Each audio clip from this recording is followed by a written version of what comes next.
Hi, Mark. How's it going? It's going great. Let's introduce ourselves. I'm Mark Schmitt. I'm the executive editor of the American Prospect, although, currently at home on this sunny day and having just taken our Christmas tree out to the street. And you are? I'm Dan Foster, news editor at National Review, and I'm doing this in my bedroom because my desk has the big, ugly, dying Christmas tree exactly behind it with no ornaments on it, still sitting there nobody wants to see. Yeah, nobody wants to see the Charlie Brown Christmas tree at this point. Right. Make us sad.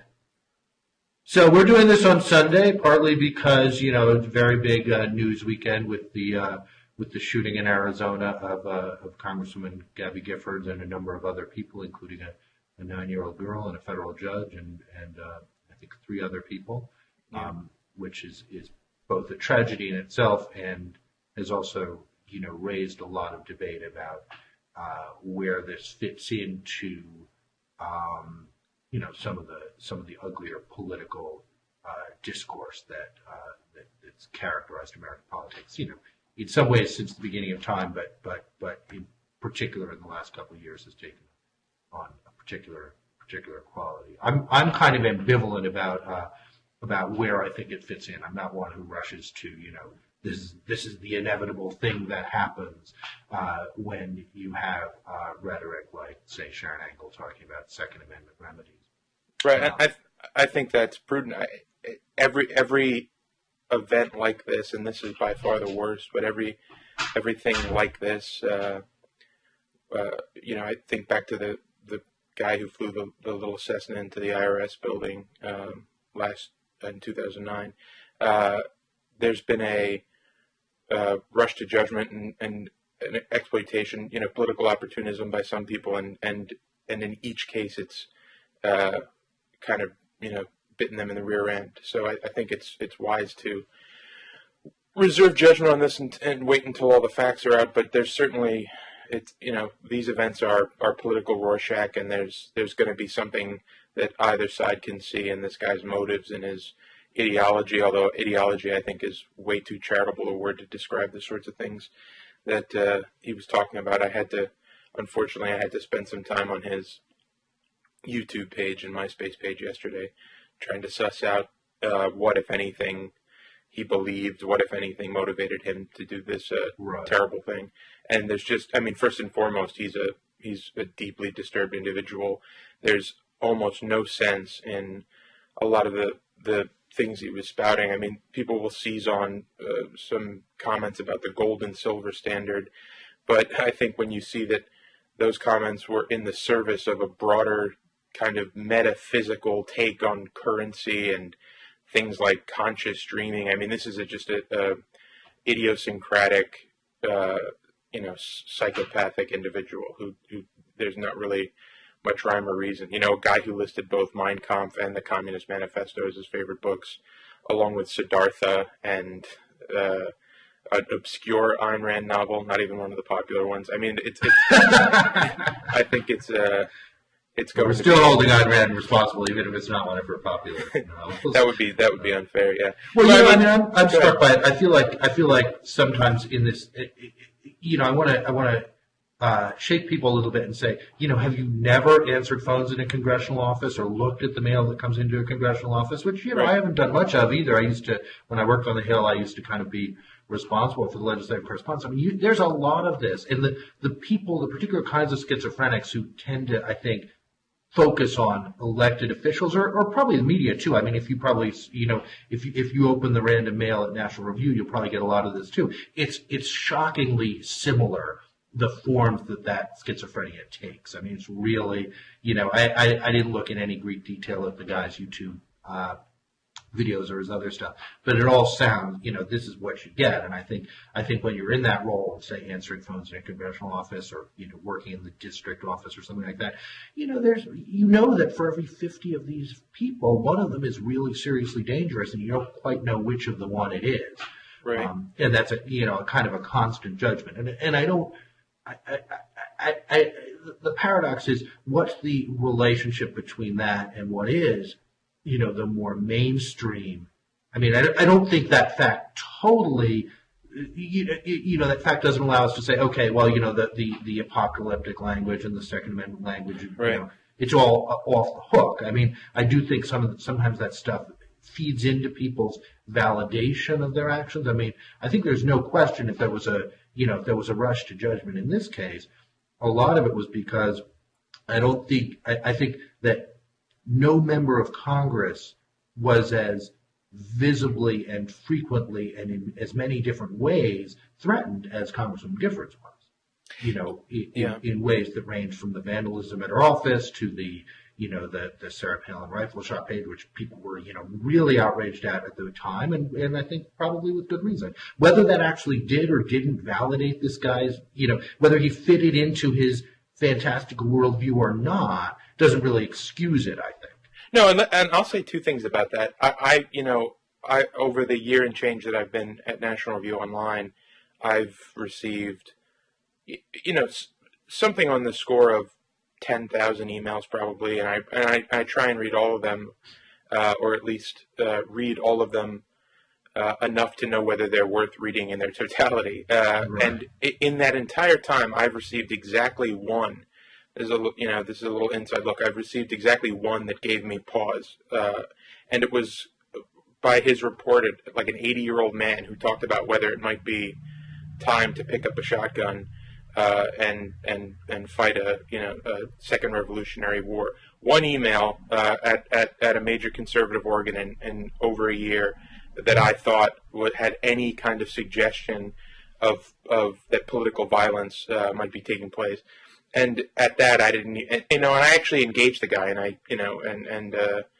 and we had a little bit of back and forth, and I tried to lower the temperature of the conversation a little bit, and I think hopefully succeeded in doing so. But this was an 80-year-old man.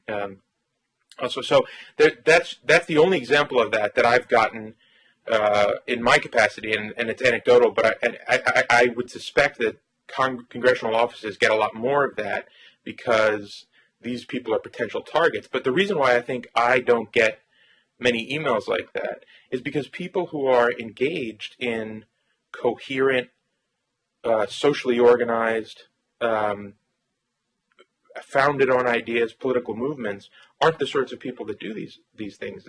In other words, instead of focusing their energies in democratic action in socially organized, politically efficacious movements like this, phone banks and PACs and letters to the editor and all the things that comprise our civil society and our democratic process, the people who do these sorts of things don't, sort of almost by definition, don't belong to or couldn't belong to something like the Tea Party or something like the Netroots. I mean, on either side, I think. So I think it's not an accident that I don't get those emails, and that the people who are sending those emails are focused on, unfortunately, their targets, the people that they're going to go after, or the people that they're thinking about going after. And as you said, it's maybe 1 in 50 that actually follow through on these things and to terrible effect. I do think, though, that for better or worse, this event, for a number of reasons, because it was in Arizona's kind of been a focal point for controversial politics the last couple of years, because it was, I'm sure this angle will be explored ad nauseum, but because it was a woman, I mean, we can't pretend that it's certainly, I mean, yesterday was a bad day, I think, for anyone who does this for a living, and for any American who was paying attention. It was really kind of a sick to your stomach day. Who does what for a living? Does politics or public? Who does what for a living? Say again? Anyone who does what for a living?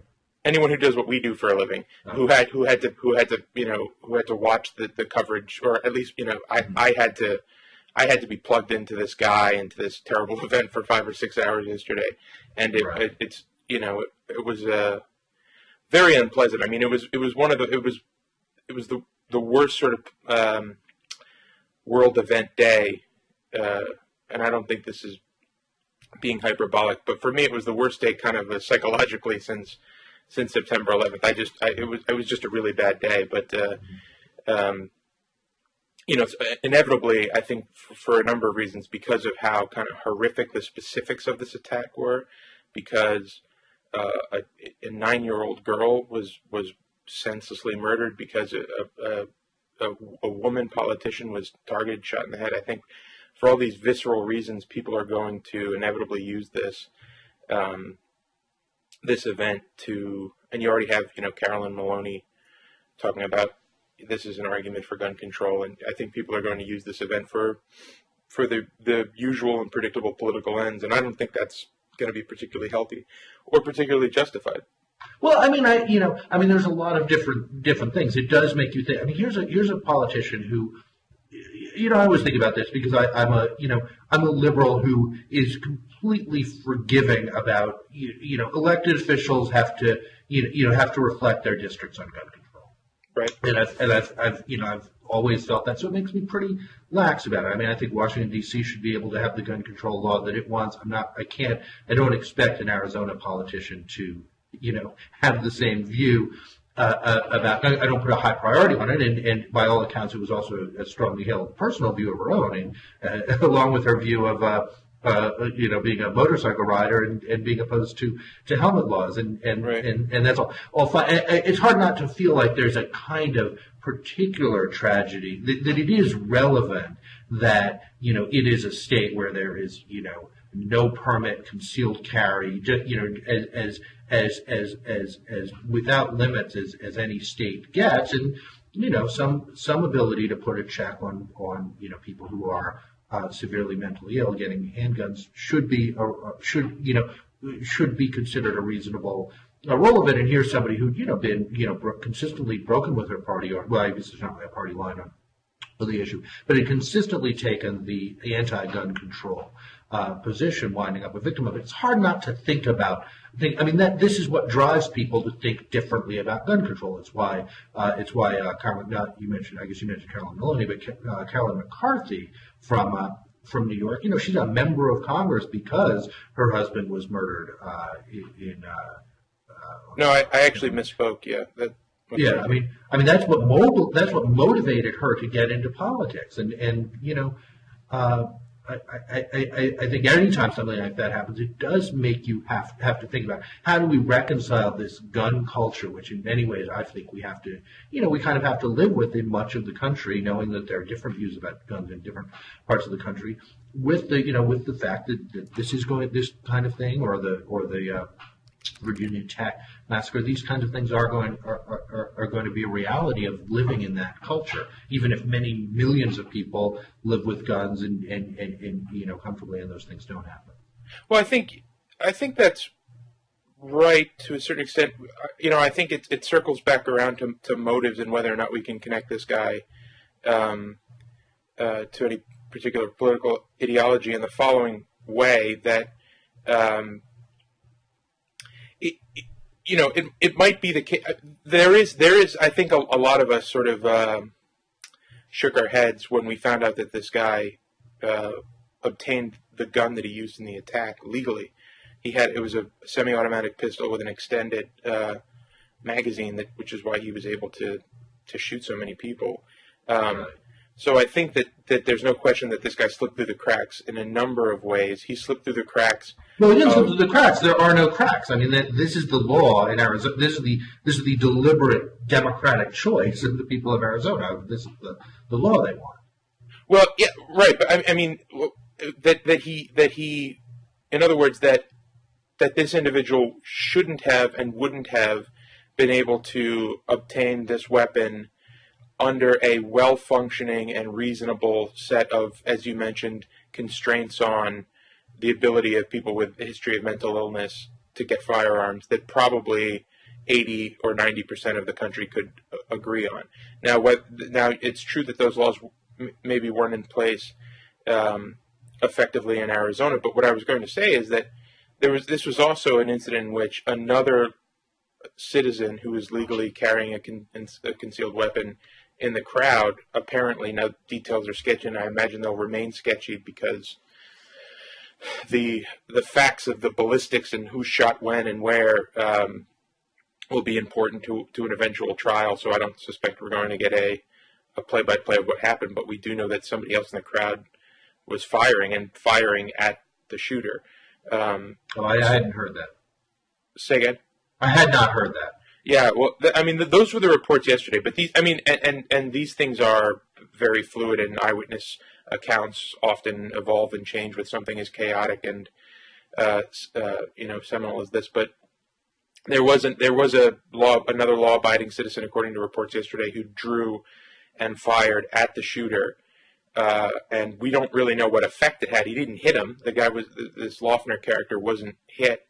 He was tackled by two people.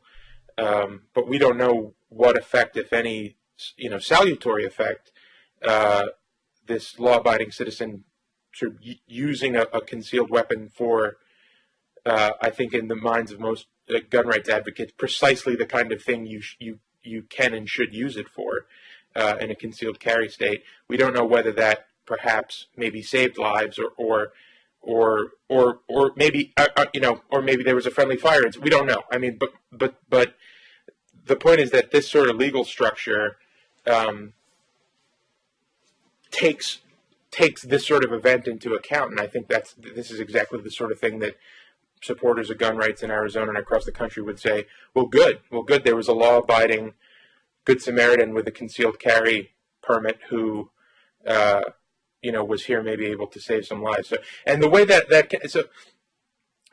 connects kind of conceptually in my mind to whether or not this Loughner character had any, or whether or not the kind of Tea Party rhetoric or just overheated rhetoric in general in the American political climate in the last couple of years had any effect on this guy's actions. Well, in both cases, I think the legal framework or the context provided means, but not ends. And in the case of him purchasing the gun legally, well, I think anyone who was committed enough to commit an atrocity like this was probably going to be able to get his hands on the means to do so one way or another. And I realize that's kind of a boilerplate response, but I don't think that makes it any less valid. And the same goes for whether or not he was inspired by overheated political rhetoric, which is that I might be willing to concede that the political climate in this country for the last couple of years and the kind of pitched rhetoric perhaps gave a focus to his mental instability or to his violent tendencies or psychotic tendencies. But there would have been a focus no matter what. The political climate didn't create this guy. It didn't make him violent. Perhaps in some twisted way, run through the, sort of cracked lens of his psyche, it provided him with a means of expressing that violence, but it didn't create that, in him. So I think we have to be very careful in both aspects of this, talking about the difference between means and ends. I don't think ends were. I don't think anyone created the ends for this guy, but this guy. Right. Would you agree with that? Well, I think they're a little. I mean, I think in both cases, I guess we probably have to know a little bit more. I can't. I mean, there are people. I mean, he is. I think actually the classic person. For example, we don't know how elaborate was the planning on something. Right. So yeah, if somebody's spending 6 months planning a particular thing, and they're really going to go and get a weapon, they'll probably get a weapon even in Massachusetts. I think that's fair enough to say. We don't know whether that's the case or if it was a little more impulsive. I mean, one of the points of background checks, 1 day, 24 hours. And one of the points of a lot of these, common sense gun regulations is to just put that little check on the much more impulsive action. Right. Which both gives you a little time to do the background check and also, prevents the actual, when people really kind of lose it in a particular moment, which can be a lot of kinds of things. So I'm not willing to say, oh, he would have, he was going to do this, period, with or without a weapon. And it's just hard for me to not take seriously, the sheriff of the county who's, basically saying, this is a hotbed of a lot of it. I mean, some of the angers around immigration, a lot of the angers around immigration. This is a member of Congress who's been threatened in a ton of different ways. It's likely that feeds into some kind of validation. I mean, people who are people who are mentally ill and go on shooting sprees don't do it by accident. I mean, they tend to go after, the workplace they got fired from, not some random workplace. They tend to create in their minds a sense of motive. And the rhetoric, and you're right, most of the people participating in Tea Party, people participating in all these different movements, yes, they're participating in the best sense of democratic participation, but they're also, to a degree that's astonishing to me, operating from a premise of complete illegitimacy about a lot of elected officials, obviously starting with the president. And, that sense of, total illegitimacy of the government. And that extends as far down to, the book that was published by the president of the American Enterprise Institute, Arthur Brooks, called The Battle. And basically arguing that 30% of the country that doesn't, a crazy socialist minority just kind of took over and imposed our views on the remaining 70% of the country. That's a kind of crazy rhetoric. Now, did people say similar things during the Bush administration? Yeah, to some extent. But I mean, I think the level, the degree to which, a sense of total illegitimacy, which permeates from the Sarah Palin rifle map to Engel's rhetoric to all kinds of things at which conservatives and people in the establishment Republican Party just kind of shrug is actually I'm not letting that off the hook just because this guy's schizophrenia was of a particular type. Well, I wouldn't say, I think illegitimacy is too strong a word. I think it is the case that a lot of Tea Partiers think that rank and file Tea Partiers and rank and file conservatives think and have thought for longer than I've been around, that a lot of the actions taken by folks on the left in the name of progressivism, progress, are illegitimate in the sense that they're, if not unconstitutional, then extra-constitutional, or rely on a reading of the Constitution that is dubious. But that's not the same as saying that Barack Obama is illegitimately president, or that Nancy Pelosi was illegitimately Speaker of the House. And I don't think that's a view that Tea Partiers hold. And I also think it's important to recognize that even though there are a number of Tea Partiers and, again, a number of conservatives who think that, in some sense, what's being done in the name of liberalism and progressivism in the last 2 years of the Obama administration is maybe un-American, certainly unwise, extra-constitutional or unconstitutional. Nevertheless, rank-and-file Tea Partiers still feel constrained by, I think, the Constitution, and they're fundamentally coming from a place of restraint, and that might be hard. That might be hard to hear, or hard to believe, but they're fundamentally coming from a place of belief that our founding documents and the American idea severely constrain our ability to do certain things, and kind of put into place a rigid rule of law that I think is revered and respected, and it's the sort of thing you saw in the reading of the Constitution that got in the House that upset some folks on the left, and even a couple on the right, is just an example of as a kind of dog and pony show. But there is this reverence for, respect for the rule of law, the Constitution. Now, you might say the Constitution as they read it, the Constitution as they see it, the parts they like, well, that's a different conversation.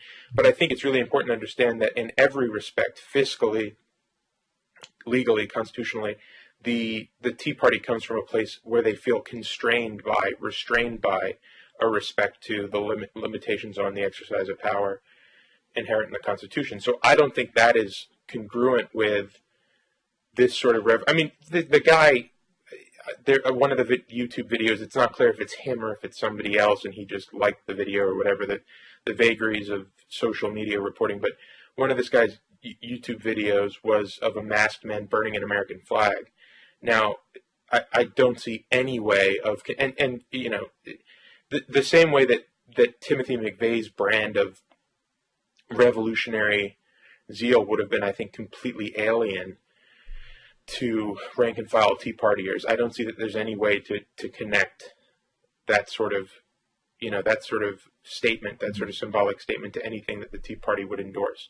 Mm-hmm. So I am willing to go far enough to concede that the heated political climate of the last couple of years may have created a focus in the broadest sense of the word focus, because this guy was so nuts, may have created a focus for his anger, in that his anger was directed at vaguely political ends instead of, as you said, maybe the last place that fired him, or his junior college, or his ex-girlfriend, or whatever. It might have created a focus in that sense for him, but I don't think that the ideas of the Tea Party can in any way be seen as motivating him. He had a very peculiar kind of psychology. He was obsessed with, you know, weird things that you'd need a PhD in abnormal psychology to even get into. But he was obsessed with syllogisms, and he made all of his arguments were in the form of Aristotelian syllogisms. Right. I saw that. That didn't make any sense, actually. Say again.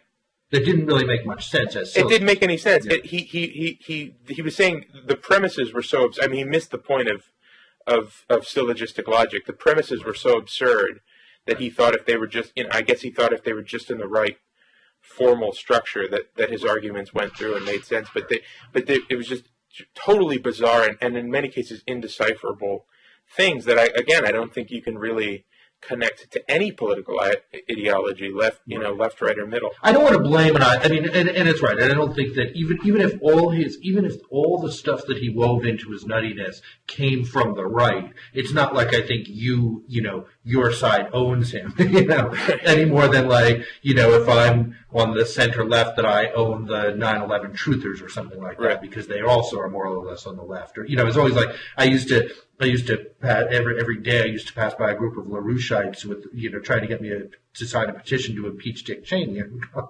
I actually would probably favor impeaching Dick Cheney, but I'm not signing your damn petition because I'm not, that's it's part of a whole worldview that I'm actually not. It's not mine. Right.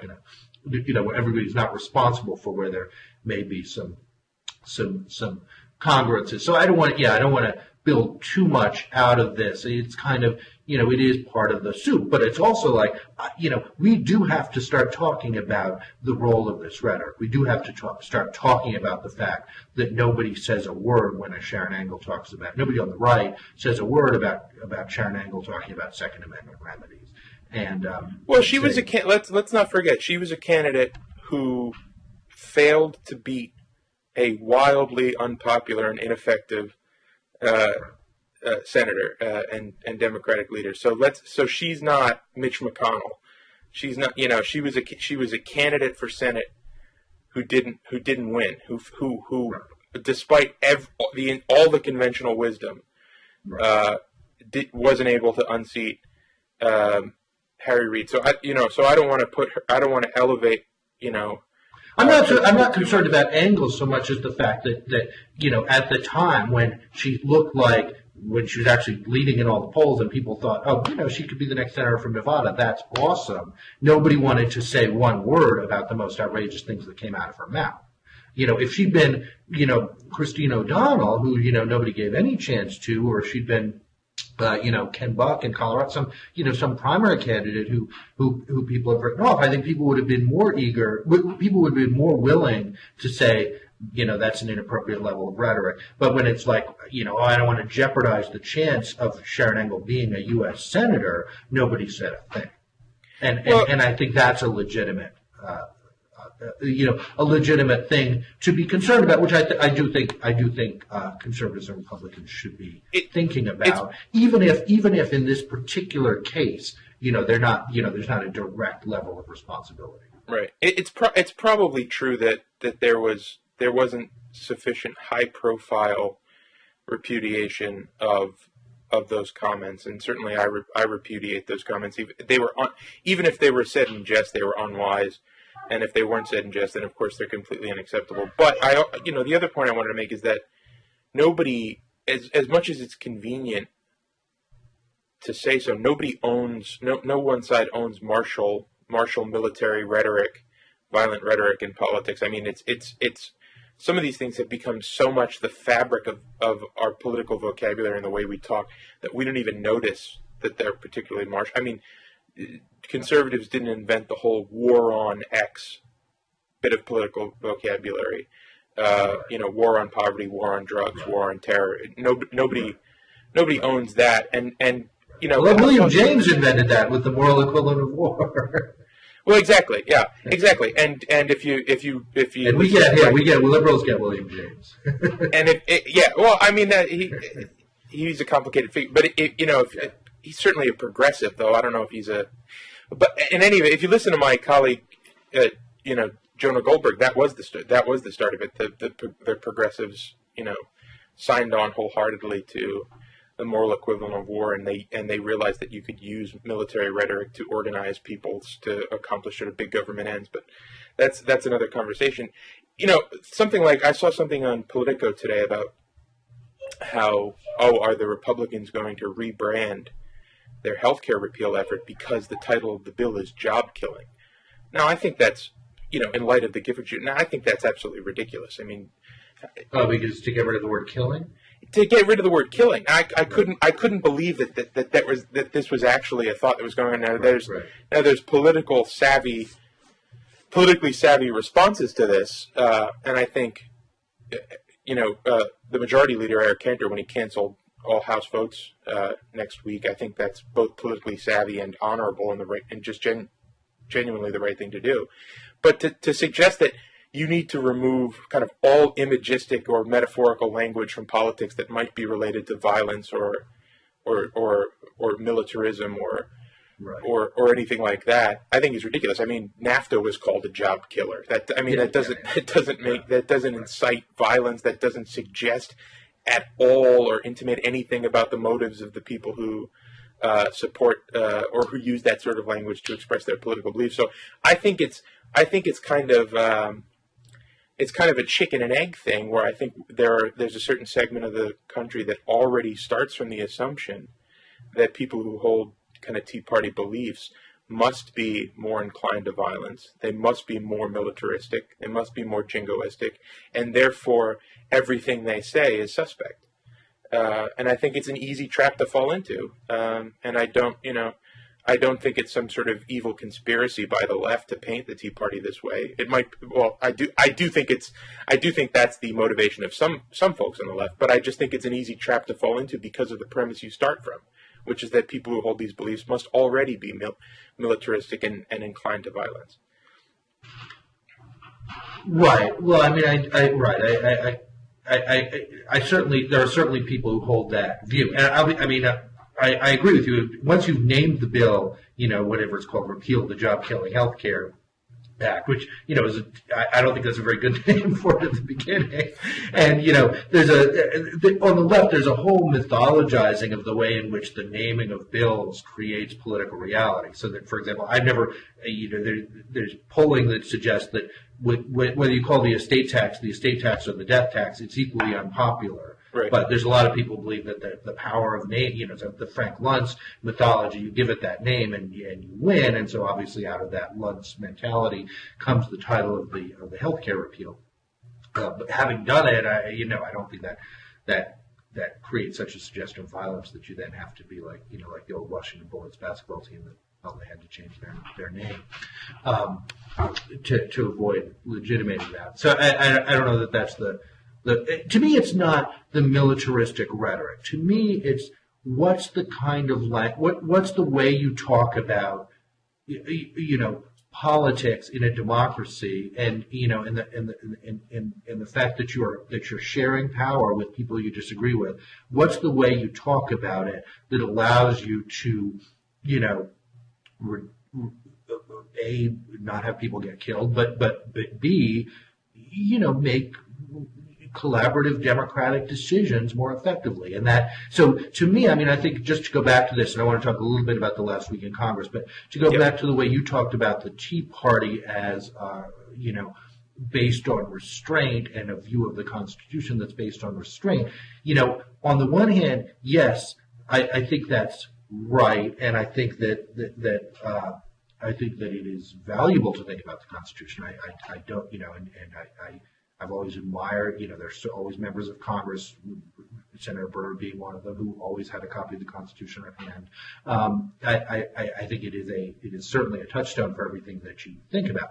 On the other hand, when your language is based on the idea that a set of actions are being taken that are, that are plainly in violation of our founding document and therefore illegitimate, and that's the heart of your political language that creates this kind of a sense of apocalyptic divide, rather than being able to say, okay, here we have an institution called the U.S. Supreme Court that determines what's constitutional and what's not constitutional, and that's what's going to do it. And in fact, it's an interesting question if you're a member of Congress and you vote and there's something that you favor that may or may not be unconstitutional.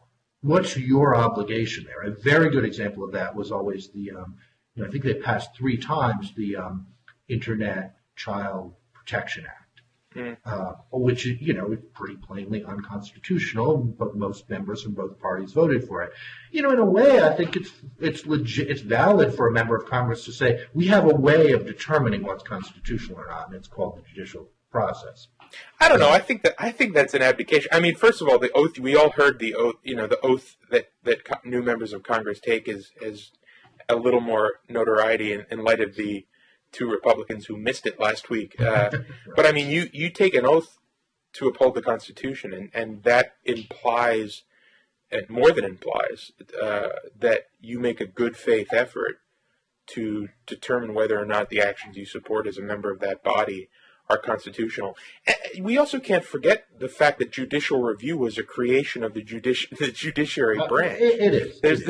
So I mean, everyone who studied civics studied Marbury versus Madison. So the judicial review was established by establishing judicial review.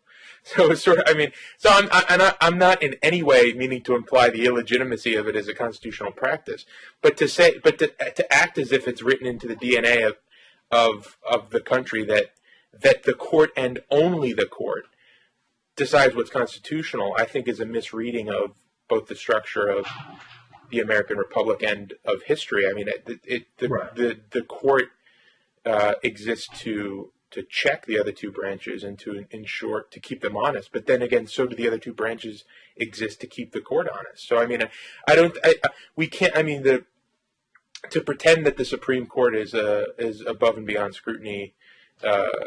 In determining whether or not something's constitutional, or to say that it's its sole preserve, I think is wrong and dangerous. And I also don't think liberals, if they think it through, would really stick to it. No, and there are plenty of times when we think that the Supreme Court is wrong. Most people, I do think the Supreme Court was wrong in Citizens United. For example, and obviously there are many issues on which it's taken different views and changed its views at different points. So, but it is the basic process, and I think the thing that's frustrating is to pretend that by laying out and reading the exact text of this document that everything becomes obvious, and that it becomes obvious from having read, the First Amendment or the 10th Amendment or the necessary proper clause or whatever, that therefore it should be damn obvious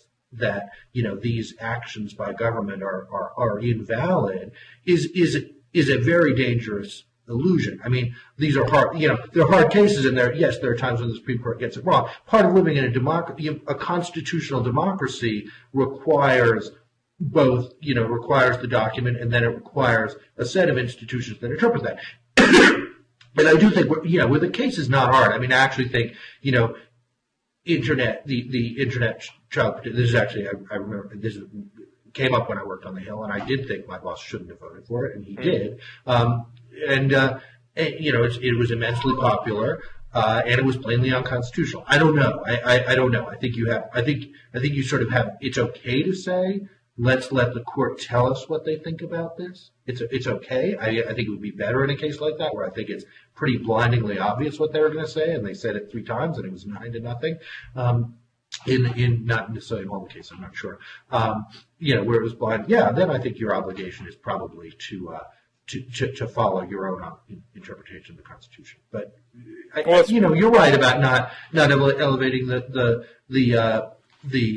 Supreme Court to that role. But I do think a rhetoric that consistently talks about democratic policy choices as not just wrong, but plainly unconstitutional. In a sense, that's a cop out from just sort of saying, well, here's why this is bad policy for our country. That continually, consistently portrays it as out of bounds of what's legitimate in our democratic process.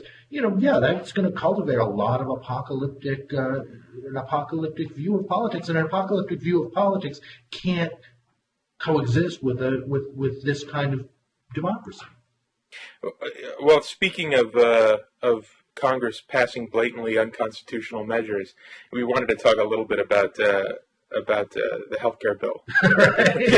I'm not accepting that we put it under that topic, but let's just make that transition without. I'm not willing to stipulate to the topic you've decided to.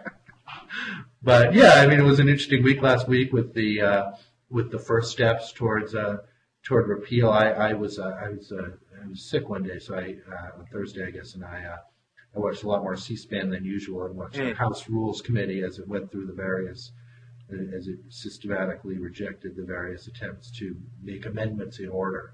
Right. On the more, I'm of two minds about that. I'm a congressional procedure dork, and I liked the talk I heard coming out of Dreyer's office.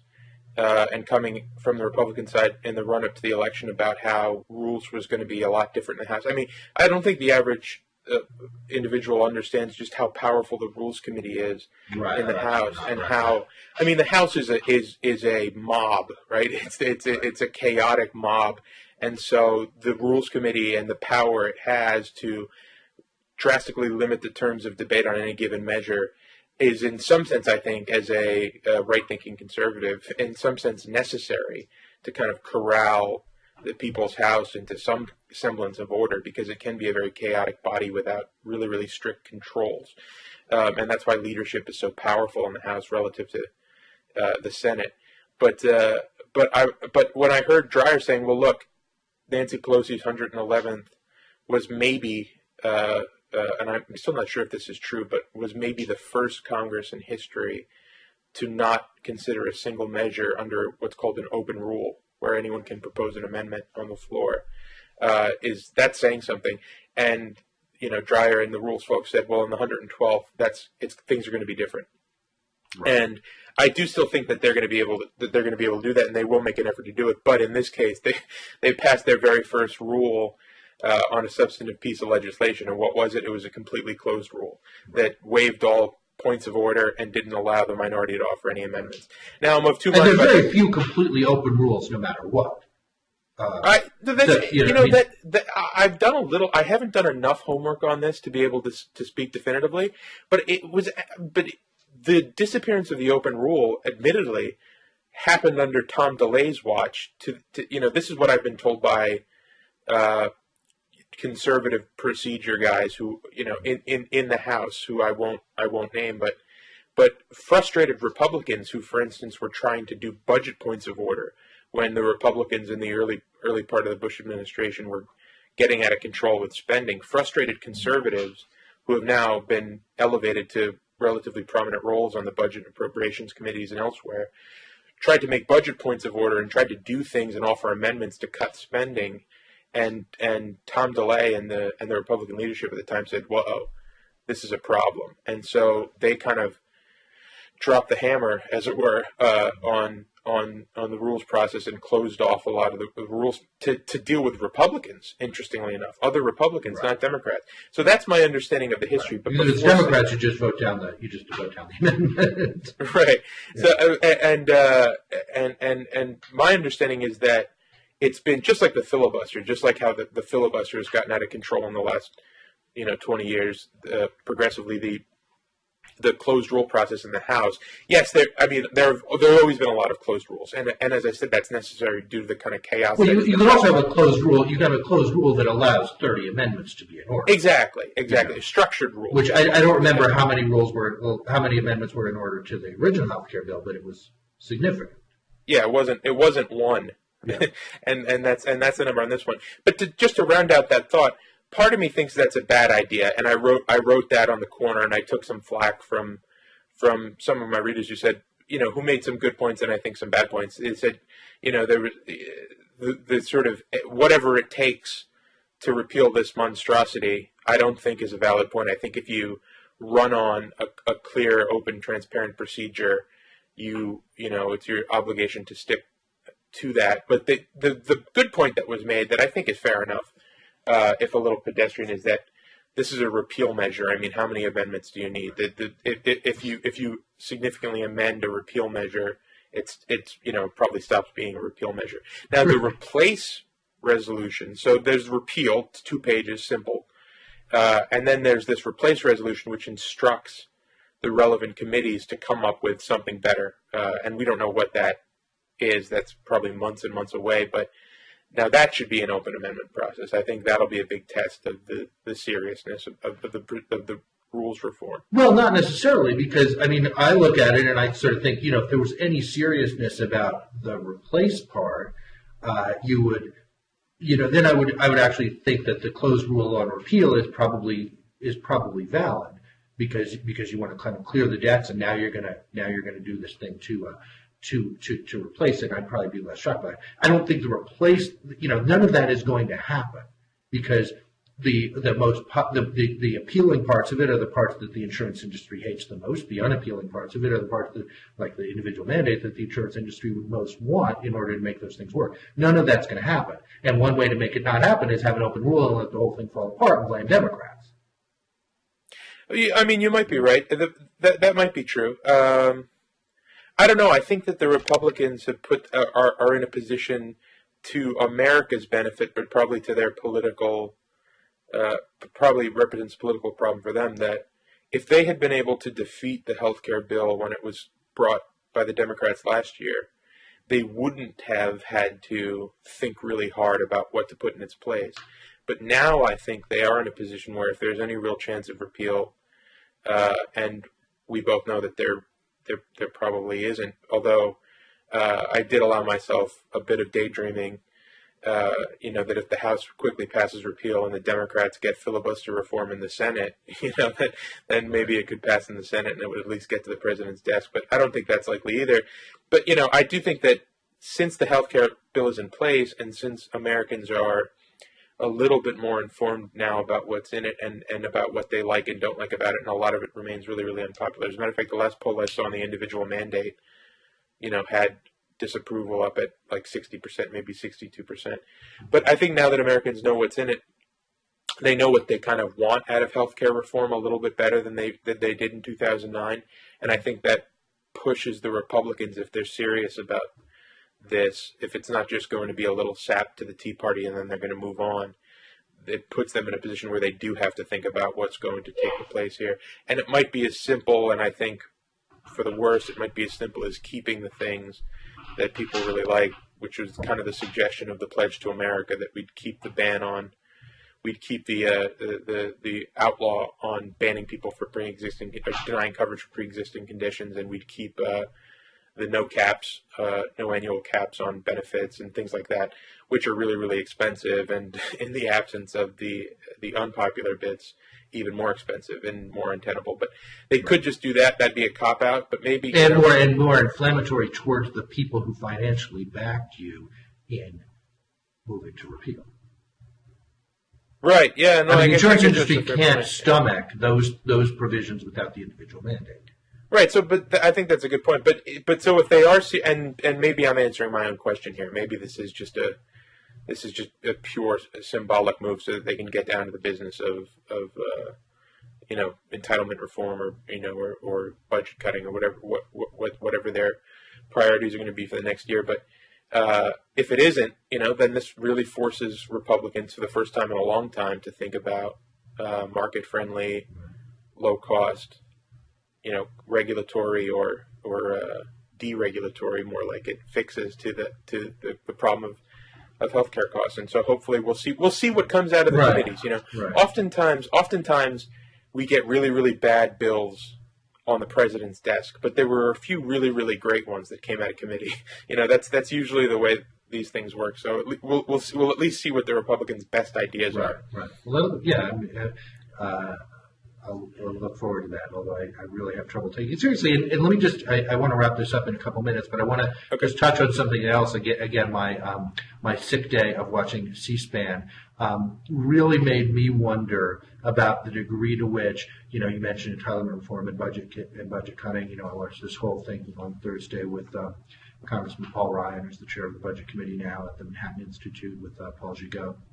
And, there's this continuing paradox that he and John Boehner still can't name one thing that they would actually cut.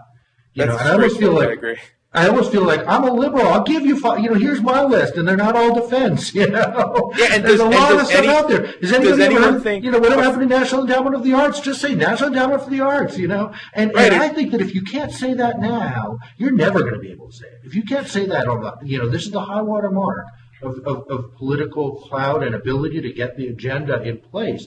And if you're not willing to do it now, how's it going to magically appear after the budget resolution or something like that? I think that's a fair point, and it's disgraceful that they can't answer. I think their calculus is that it doesn't serve them any purpose to alienate even the smallest or least popular constituency by sort of, naming a symbolic program in an interview with Brian Williams in it.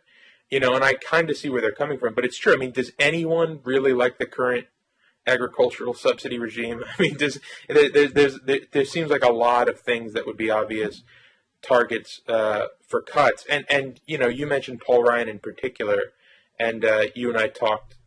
We discussed off camera this Economist piece on him. Did you want to say something about that? Well, no, it was just an interesting piece about whether it was a piece, John. You'd sort of been given an award as a deficit hawk, and it was kind of raising the question about whether he really is a deficit hawk or not. Actually, I think in fairness to Ryan, I'm not sure that there are people who you really say they're a deficit hawk, like Kent Conrad or Senator Conrad, something like that. Really that long-term deficit is what they're most concerned about. I think Paul Ryan is actually a serious small government conservative. If he were given, if Congress consisted of all Paul Ryans and the president was Paul Ryan, the functions of government would be far smaller, taxes would be lower, and the deficit would probably be smaller, although that's not his priority. Grover Norquist used to say, I want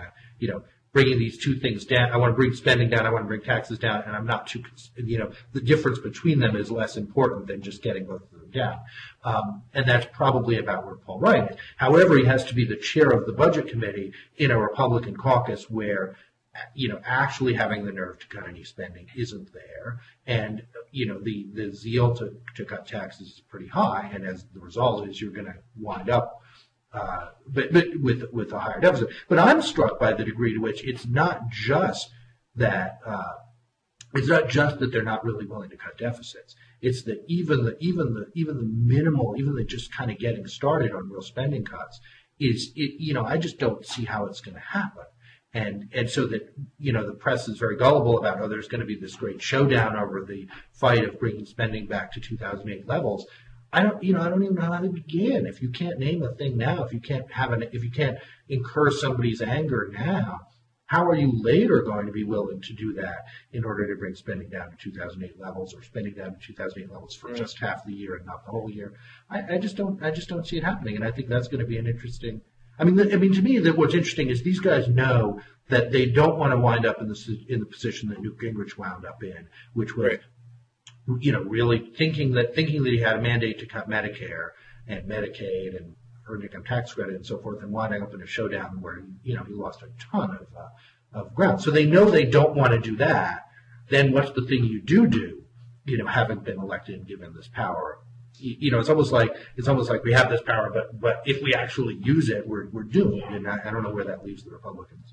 Yeah, well, I mean, it's going to be very interesting to watch, and I think, a couple things. One, there's two ways to be a budget hawk. I agree Ken Conrad is a budget hawk.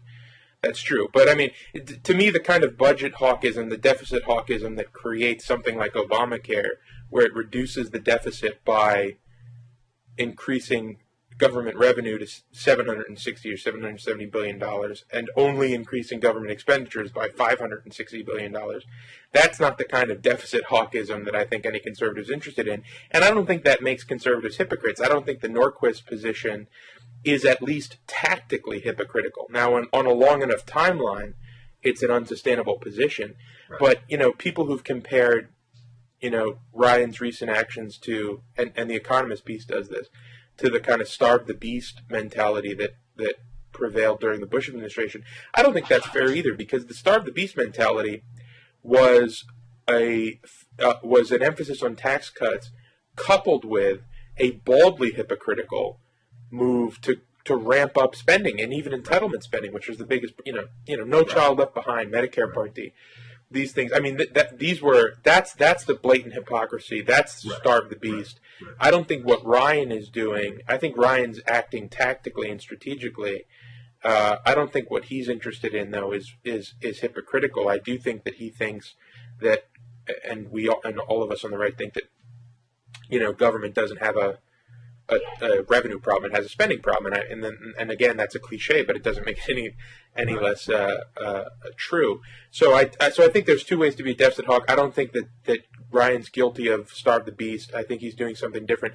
But a sort of final point on the spending cuts, I do think it's going to be really hard, and I think that any time you want to try and cut entitlements or change the tax code in a significant way, both of which I think are things that are going to be battles in 2011, you need bipartisan support. I mean, it's the one thing you really need both parties to get on board for in this country to ever get done. I mean, you look at welfare reform.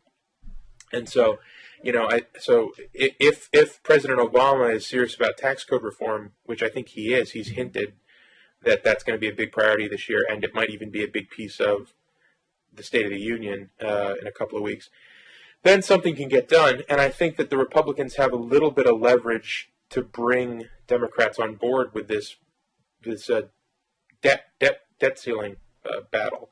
And I think that when you see guys even like Lindsey Graham making public statements about how they're not going to vote to increase the debt ceiling unless they get some spending cuts, then things could get really interesting. If there's enough will on the Republican side to look for real serious spending cuts via that, then they could co-opt the Democrats. They could force the Democrats to bring cuts to the table or to negotiate and to get things where there might be some bipartisan support, even if it's really begrudging bipartisan support.